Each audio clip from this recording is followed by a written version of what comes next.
Tantor Audio, a division of Recorder Books, presents Enemy of My Enemy by Tal Bauer. Narrated by John Solo. Prologue. United States Disciplinary Barracks, Leavenworth, Kansas. Maximum Security Z Unit.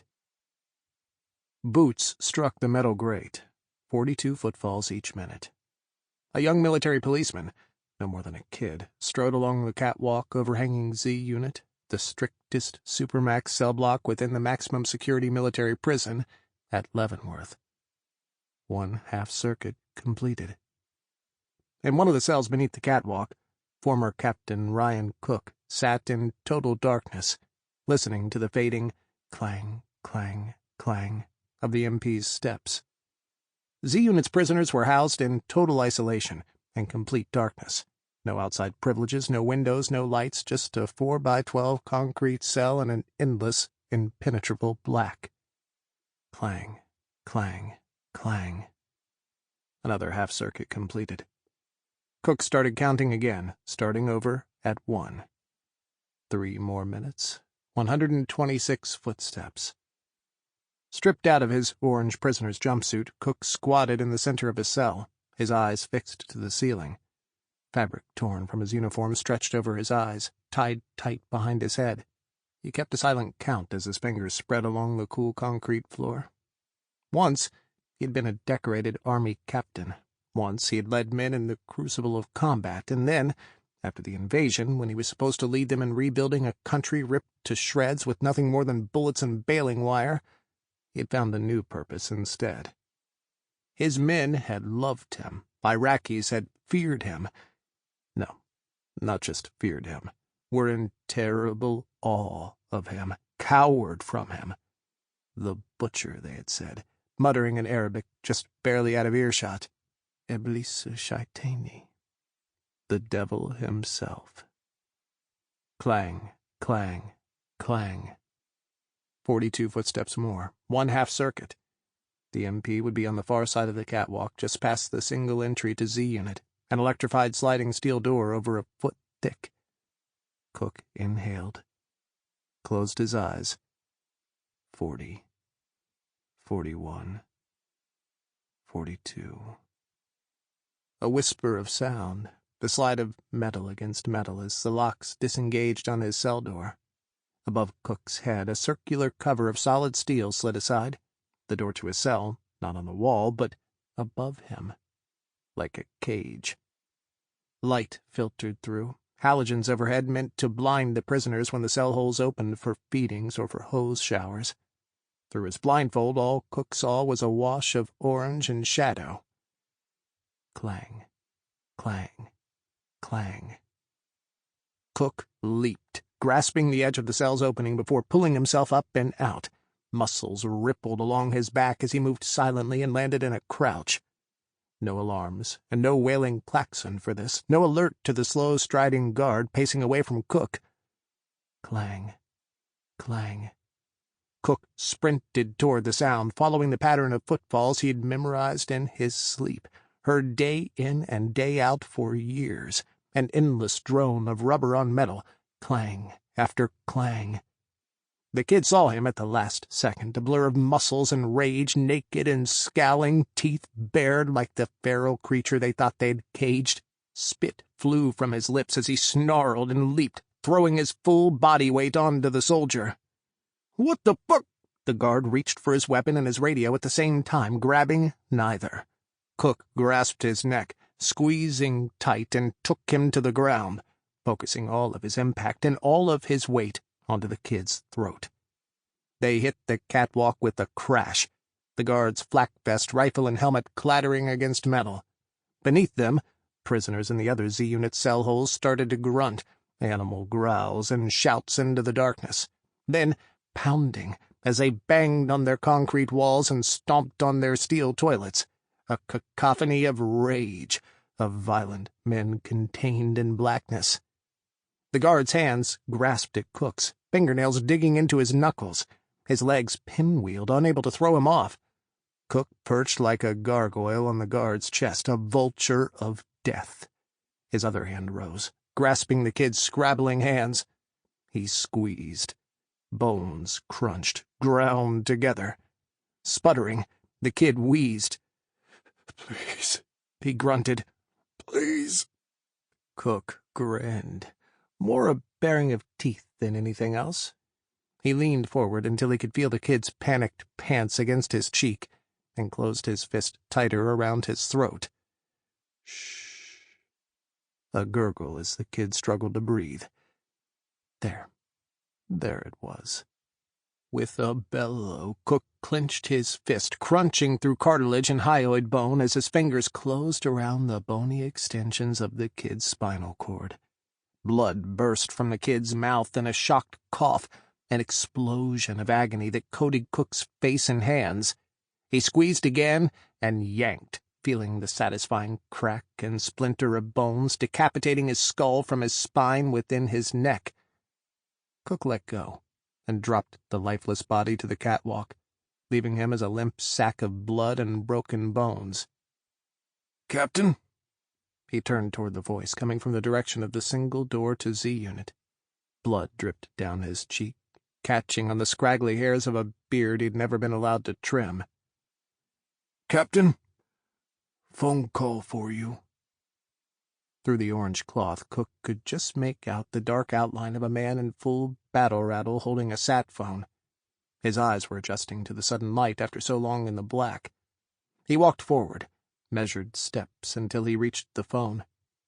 Beneath him, the prisoners of Z Unit were howling, banging on their cells, throwing themselves against the walls.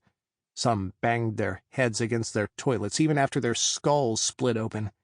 Intense solitary broke even the most hardened of men. But not Cook. "Captain Cook," a voice on the sat phone said. "I promised I would come for you." Cook slid his blindfold back, dropping the bloodied strip of fabric on the catwalk. He blinked and met the eyes of the soldier who had handed him the phone. 6'4", a bruiser easily over 260 pounds, and kitted out in full battle rattle, the near giant of a man averted his eyes from Cook, looking down with a blink. "General Madigan," Cook said, his voice catching on the syllables. How long had it been since he'd spoken? "I never lost faith." "Saddle up, Captain," Madigan said over the phone. "We have a lot of work to do." Shock waves gripped nation as President moves gay lover into White House. Shock waves gripped the nation as the announcement that Ethan Reichenbach, former United States Secret Service agent and gay lover to President Jack Spiers, has moved into the White House, taking the role of First Gentleman of the United States following his resignation from the Secret Service. The stunning announcement came late Friday afternoon, with the White House appearing to minimize the impact, and Press Secretary Pete Reyes refusing to comment further. The move comes on the heels of a tumultuous 6 months at the White House, from the attempted coup in autumn to the revelation of the president's clandestine gay love affair. President Spiers has been continuously rocked through autumn and winter. Leadership from the Republican Party rushed to distance themselves from the president and Reichenbach. Polls indicate President Spiers' popularity surged briefly following the attempted coup, and again after the United States and Russia led a joint UN force against the caliphate-held lands in the Middle East, but plummeted shortly after. One possible source of the plummeting poll numbers might be the increasingly negative attacks coming from the Republican Party, led by Senator Stephen Allen. Allen has repeatedly blasted the president as a betrayer of the party's platform, a liar to the American people, and an opportunist who is putting his own interests before the nation. "When will we do something about this president?" Senator Allen said recently in an interview with TNN's Full Court Press. "And when will the president listen to the people saying enough is enough? We don't want this kind of person leading us." Chapter 1. White House. It was a well-known rule of politics. If you wanted to release controversial news, you did so on a Friday afternoon after 3:30. Hopefully it would be buried in the market's closing bell at 4, and the public's general lack of care for political news had bled over into their weekends. Everyone would be distracted. The assumption went. Pete Reyes, President Jack Spiers' press secretary, released a one-sentence statement on a Friday afternoon following Ethan Reichenbach's move back from Iowa, 2 days after Ethan stood in the Oval Office and told Jack he was coming back for good, to stay as his partner and to live in the White House with him. It was unprecedented in American politics. There were no guidelines for this, for an unmarried couple sharing the White House residence, much less two unwed men who were lovers. Pete exhaled as he posted the press release on the White House website and leaned back in his chair, biting his lip. The White House welcomes Ethan Reichenbach as the president's partner and first gentleman of the United States. 30 seconds later, his office phone rang, and rang, and rang. Monday morning dawned cold and overcast in Washington, D.C. A heavy snowstorm, unusual for early spring, threatened to descend over the Capitol, and ice clung to the edges of the White House window panes, crystallizing in fragile patterns across the glass. Inside the White House residence's master bedroom, a banked fire smoldered, the last few coals still glowing from a late-night blaze. Curled up in the president's bed, buried beneath a heavy-down comforter, Ethan pulled Jack close, nuzzling the sleeping president's forehead with a slow kiss as he stroked his hands up and down Jack's bare arms. One of Jack's legs tangled through Ethan's, their naked bodies warm and pressed together. "Good morning, love," Jack breathed, stretching into Ethan's arms.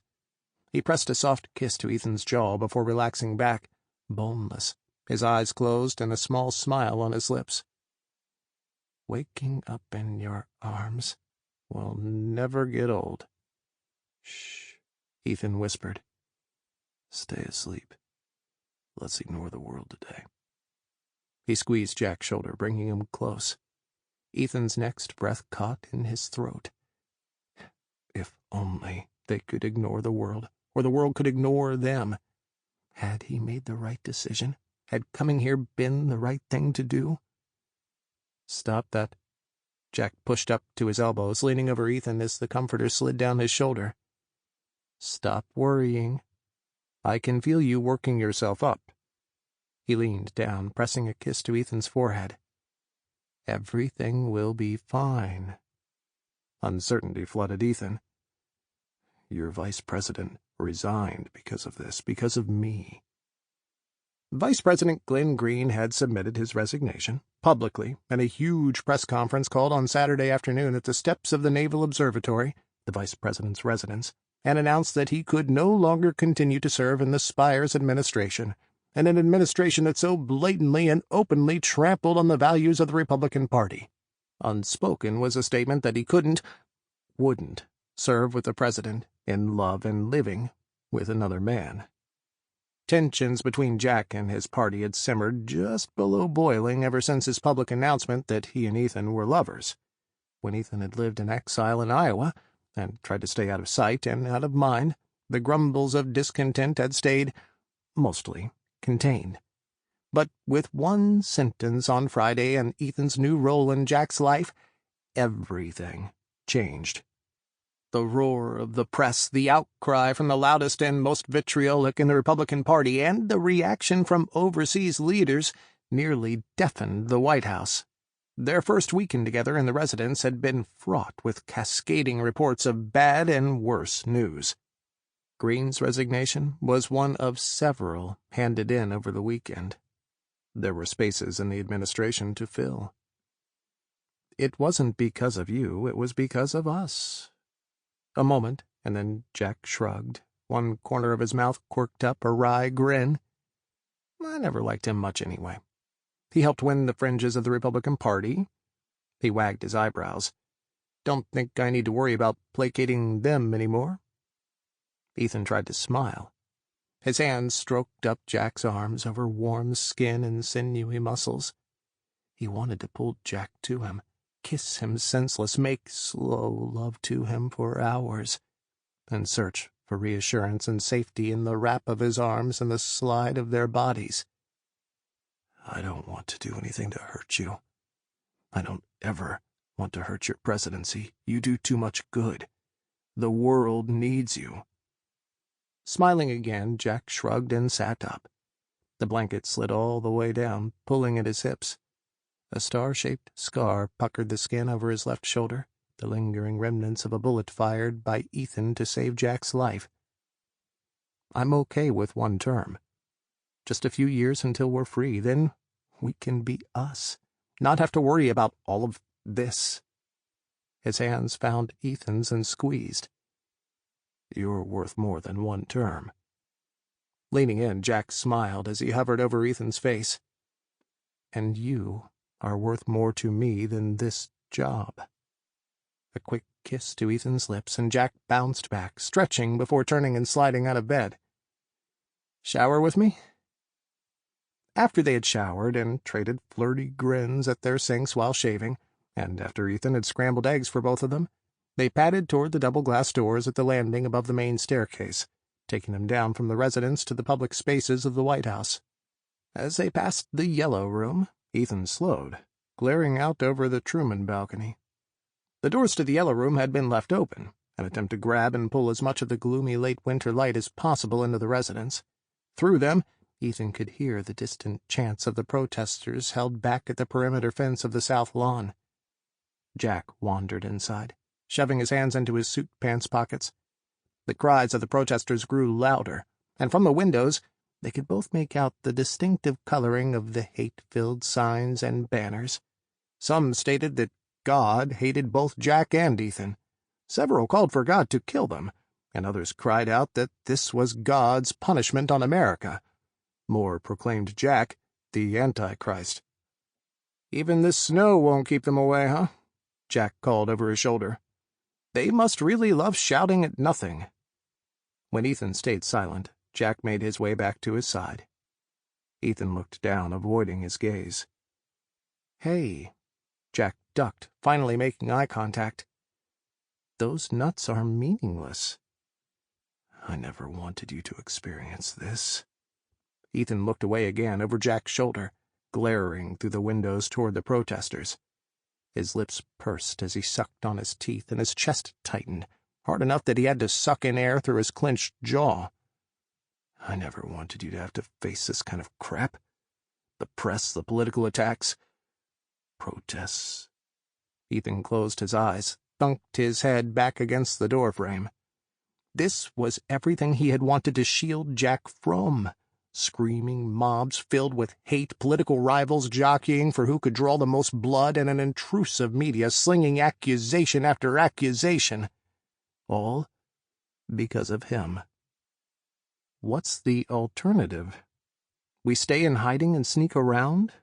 You stay my dirty little secret? Jack shook his head. We tried that. It didn't work. This, us together, this is what's right. Ethan's eyes flicked back to Jack. Swinging from the Secret Service and a life dedicated to silent, steady protection to the, oh-so-public life under the microscope as the president's boyfriend, was still a struggle. He'd made a career out of stability and steadfast surety, a life of careful footing, of not taking any unnecessary risks and following the rules. And then he'd met Jack, and he'd thrown his entire life rule book out the window. Jack was a force of nature, a blue-eyed tornado that had sucked all the air out of his world. His smile had slammed into Ethan, throwing him off balance, but it had been his beautiful soul that had pulled him head first into the fall. And fall he had, so deeply in love with Jack. Jack was right, at least partly. Jack, was worth it. I need to take my own advice, huh? Ethan tried to crack a tiny smile. He'd welcomed 3 different presidents to the White House, each time briefing them on just how much their life was about to change and how public it was about to become. How much of a fishbowl the White House truly was.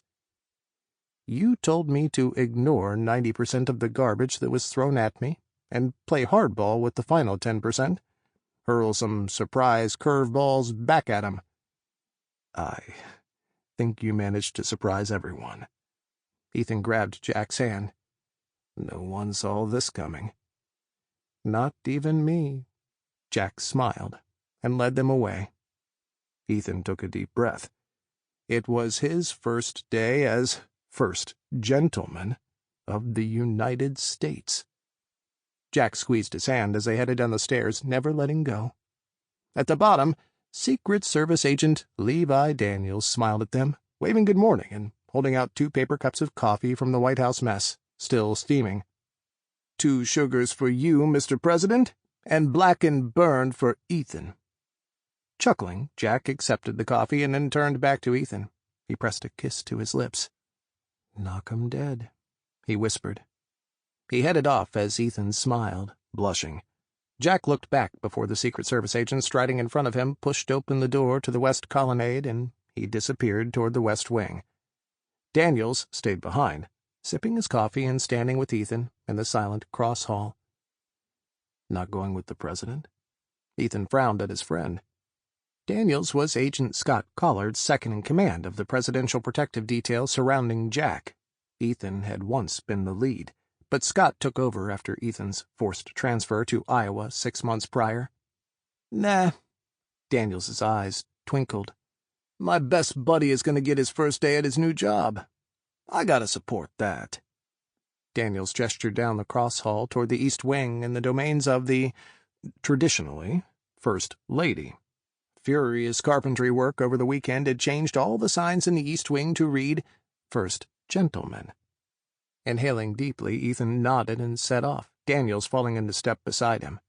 One of Daniels's hands rose, gripping Ethan's shoulder and squeezing for a long moment, but dropped before they turned and headed into the public hustle and bustle of the East Wing. Eyes slid sideways, the staff from the East Wing of the White House all seemingly hovering in the lobby, waiting to catch a glimpse of Ethan as he entered. Ethan pushed through, nodding and giving his best tight smile to the crowd. "Relax," Daniels breathed at his shoulder. "You've got your constipated agent face on." Ethan threw a glare Daniels's way. "These are your people now." Daniels's eyebrows arched high as he nodded to the mass of humanity. His people. Jesus.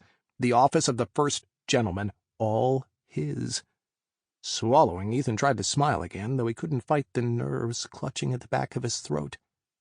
Daniels stayed by his side as he escaped up the stairway to the second floor of the East Wing. On the quieter second floor, the office of the First Gentleman made its home. Oil paintings of former First Ladies hung on the walls, and at the end of the hallway a corner office overlooking the Kennedy Garden, opposite the Oval Office, sported a shiny brass doorplate reading, First Gentleman Ethan Reichenbach. "Fuck me," Ethan breathed. Just last Monday he had been moody and grumpy with Jack on their nightly Skype call, bemoaning his exile in Iowa. He had been frustrated missing Jack and Levi and Scott and everything about D.C., and Jack had offered him the impossible. Be his first gentleman. He'd dismissed it out of hand. He didn't want to be a freeloader. The First Gentleman earned no income. It was a ceremonial position only. He'd be an anchor on Jack's neck, an albatross. They were trying to stay out of the public's eye, not catapult into it. There had never been an unwed First Gentleman before, certainly not a gay First Gentleman. The whole idea was a disaster. He had already done too much damage to Jack's presidency. On Wednesday, he'd flown to D.C., stood in the Oval Office, and told Jack he'd take it. He'd resign from the Secret Service and move back to D.C., ending his exile. He'd move in with Jack. They'd build a life together. No looking back. That new life had started immediately. They'd danced the night away at the White House Correspondents' Dinner, and Ethan had torn up his return ticket to Iowa. Thursday, he had faxed in his resignation. Friday, he and Jack took an early day, spending the weekend ensconced in the residence as Pete released the announcement to the world. And now, this. It was too much. Ethan turned away, breathing hard as Daniels gripped his shoulder again. "This is history, man." Daniels smiled, warm and bright, and Ethan's nerves screamed. "I'm so damn proud of you." Damn him. Damn Daniels. Ethan closed his eyes, took a deep breath, and opened them to glare at Daniels. "This is insane. I don't deserve this. I'm not this guy. I shouldn't be here."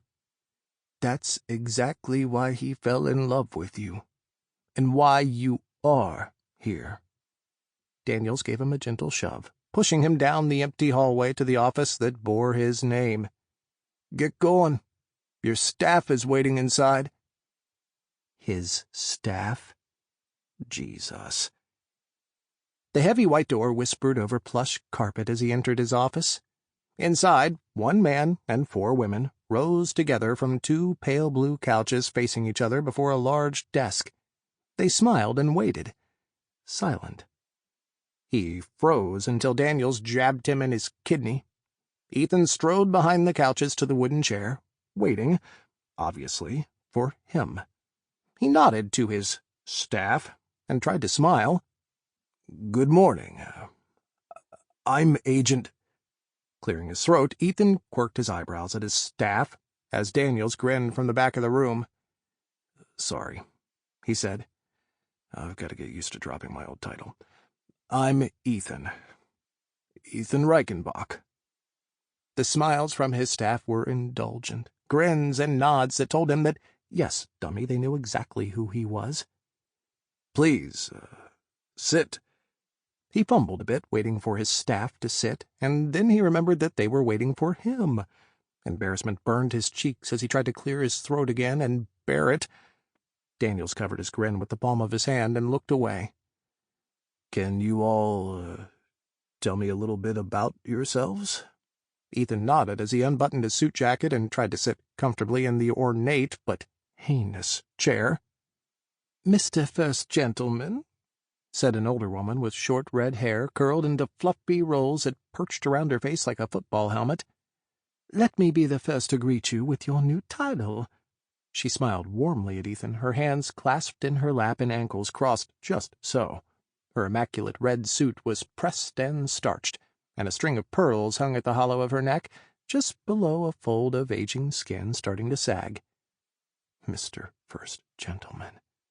He flushed from head to toe and squirmed. "Please, Mr. Reichenbach will do just fine."